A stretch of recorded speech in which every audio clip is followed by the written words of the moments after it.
যে আমি কালকে একটা ঘটনাকে কেন্দ্র করে আমি সেখানে গিয়েছিলাম। গেলে আমার মনের কাছেই আমার খারাপ লেগেছে যে যাদের দলে আমি ছিলাম বা আমি পঞ্চায়েত সমিতির সভাপতি আছি, আমার বিরুদ্ধে তারা অনাস্থা এনেছে।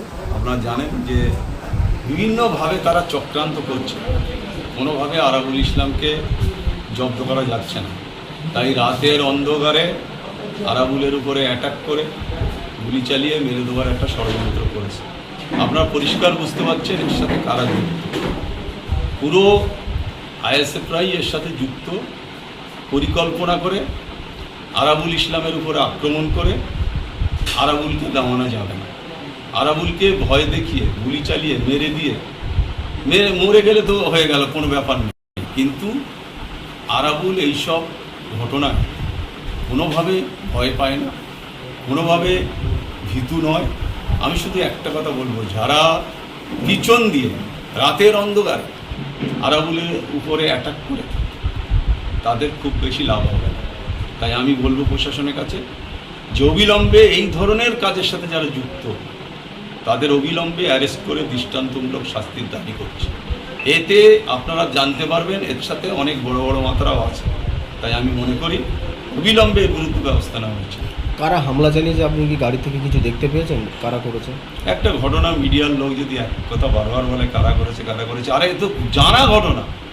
এই ঘটনা তো রিপিট করার কোনো জায়গা নেই। কারা করেছে মানে যাদের বিরুদ্ধে আমি লড়াই করছি তারা করেছে।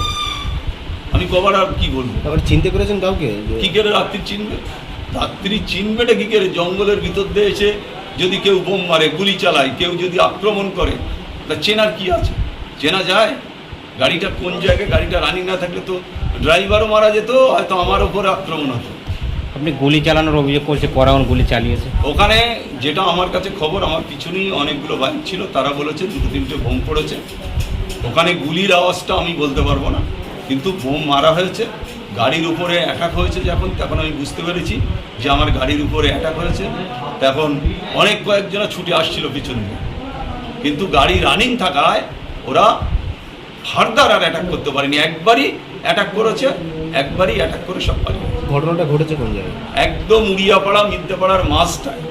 এদিকটা মিদ্যাপাড়া শেষ হলো, ওদিকে উড়িয়াপাড়া ঢুকছে, একেবারে কবরস্থানের ওই মাজাটা, ওখানে আক্রমণ।